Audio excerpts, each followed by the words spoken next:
3 minutes past the hour here on 91.9 FM WLJS Jacksonville. Good evening, ladies and gentlemen. Welcome back to our special on the white community that we are recognizing October Race Relations Awareness Month here at the Late Night with Ed Moore III show. Some of the things that we're going to be talking about tonight, ladies and gentlemen, is what is it really like being a white person in the United States of America? One of the things that we discussed before going to the break, we talked about this idea of white classism, of this idea of whites being prejudiced against other whites. As many of you all know, every single race of people has their idea of the good ones and the bad ones. We have it in the African American community, and I know every other race of people has it as well. Latinos, Native Americans, Asians, everybody. In the white community, what is considered not good or not okay? What are certain behaviors that a white person possesses that other whites distance themselves from?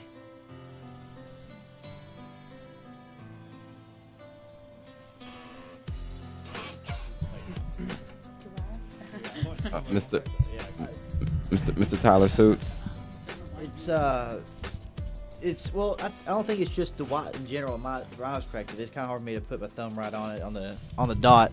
But I have to say something that is across numerous races would be things looked down on, so to say, would be drug and alcohol relations, that kind of stuff, abuse. It's kind of hard for me to say exactly one thing that other white people look down upon each other, because I was always raised to be really competitive, football, basketball, that kind of stuff through high school. So whenever I see somebody, I don't think down about them. I think, how can I outdo them? So, and that can be applied the wrong way sometimes, as me being prejudiced against that person. Oh, he don't make as much money as you do. Well, great, I'm outdoing them, kind of thing. That's the way I see it, because I want to do better than someone else as a goal setter or goal setting. I guess maybe I should put this question a little bit more plainly and a little bit paint it with a bigger brush here. What is something that a white person does that takes away from their quote unquote whiteness? What is something that if you're a white person and you do this, you're not really white? We discussed that on the African American on the show when we had our African American panel here back on October the 5th. We mentioned that there's a social criteria that as an African American that you have to fit in order to be considered African American, or in order to be considered black. What is the social criteria or the social or cultural frame that you have to fit in, and what behaviors take you outside of that social criteria or that cultural box of being white? Well, in my experience in the white community, we have just as many problems as any other community. We're just really good at hiding them and not talking about them. So to take away from your whiteness is to let your problems be known.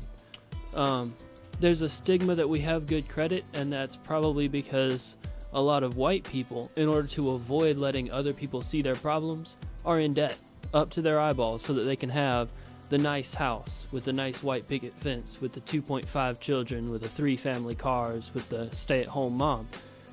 And when you admit that, hey, I'm not doing so great, hey, I have a problem. Maybe your job is not doing so hot. Maybe you have a problem with, like he was talking about, drugs, alcohol, that kind of thing. When you admit that you have a problem, that's when the white community tends to shun you. That's when you tend to lose your whiteness, in my experience. Wow. That is amazing. Is anybody else? Oh, well, anytime you co-opt any sort of other culture, whether it be black culture or Latino culture, you obviously are deemed by certain members of the white community as losing some of your whiteness. And again, like you said before, there are good ones and bad ones. I think everything we've talked about tonight comes down to good ones and bad ones. There are people that you look down on others because they're elitists. You know, they're not racist necessarily. They just look down on you because you're poor, because they believe in social Darwinism. You know, they think that because I'm richer, I'm better than you. And it's not necessarily always about a race thing. So the whole thing about, you know, white on white classism or racism, it's I don't know. It's not something that I guess can really be classified as racism.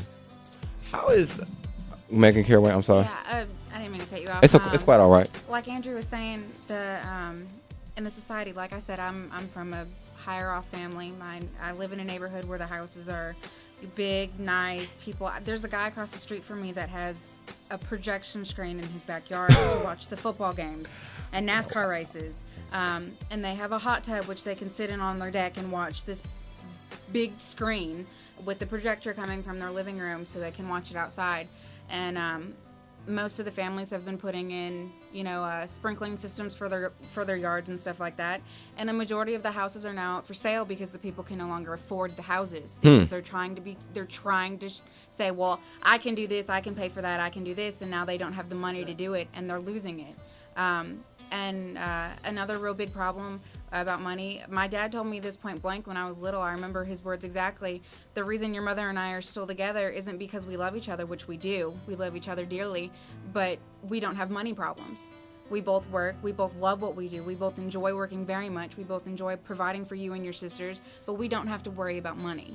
We save, we keep it going, and because of that, a lot of people get divorced because of money.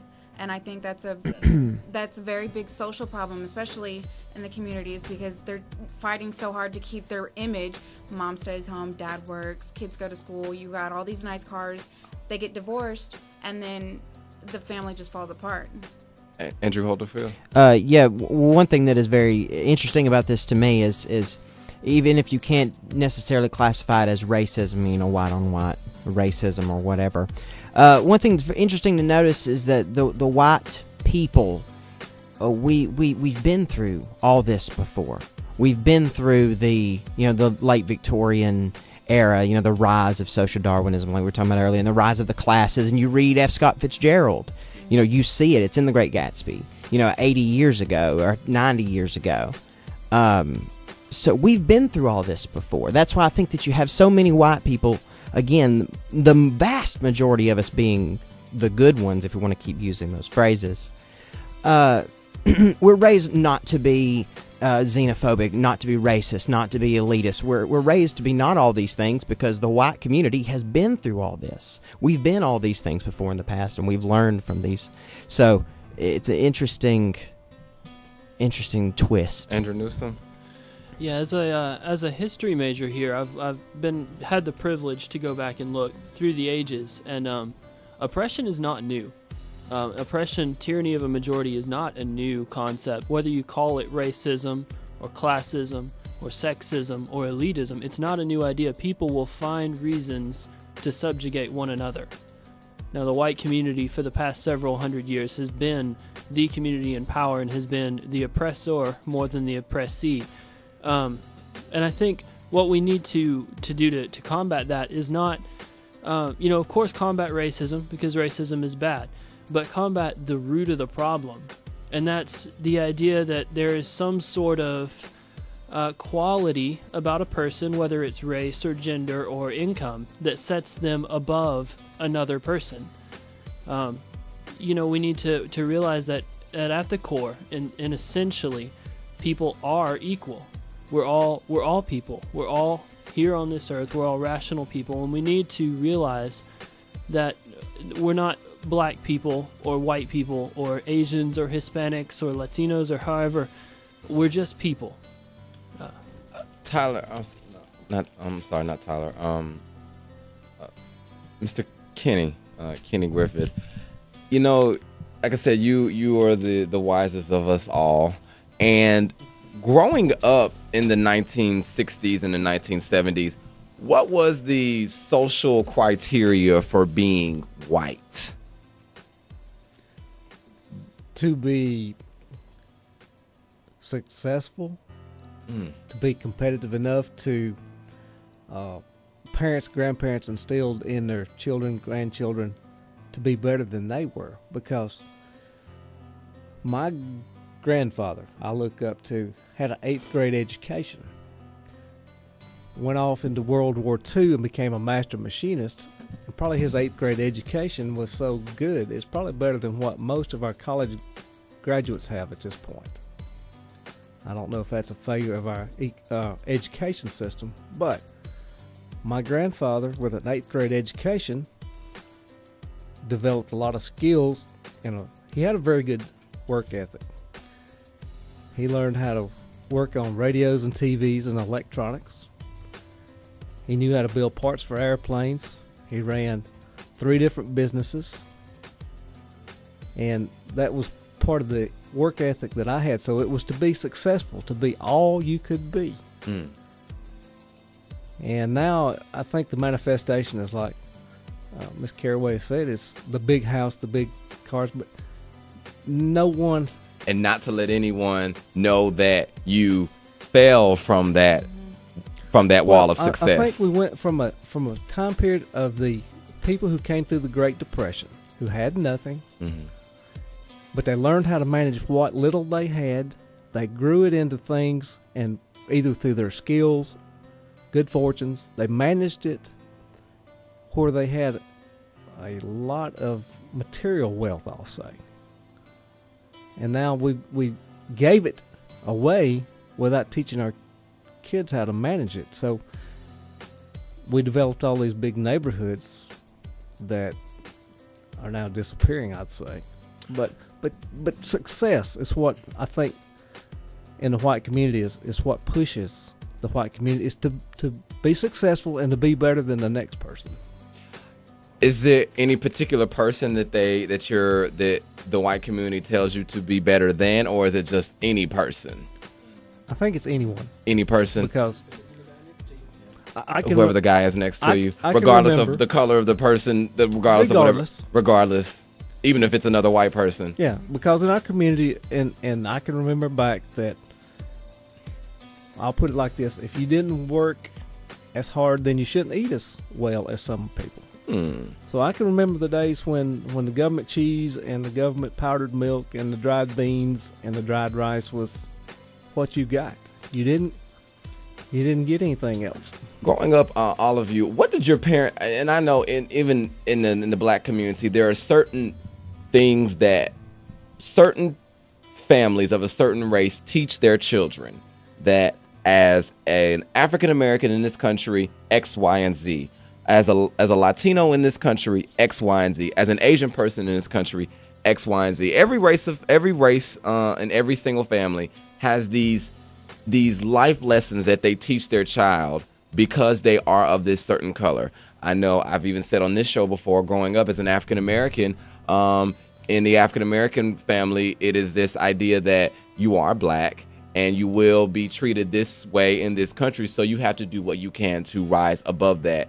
And that on the African American show that we did on October 5th, the panel of mine came to the conclusion that as a black person, we as black people, you were taught to have to work 10 times harder to get just as much as, well, quite frankly, the Caucasian person that is sitting next to you. Those are the ideas that many African American families are taught. What are some of the ideas that white families teach their children? What do white parents tell their white children as a white person in this country, X, Y, and Z? I know growing up, still even get it now, I'm a bigger girl. I wouldn't consider myself fat. I'd consider myself curvy. I can bend down and touch my toes. Okay, all right. I'm all right with that. I've got meat on me. That I'm fine with that. I'm okay with my image. But here recently,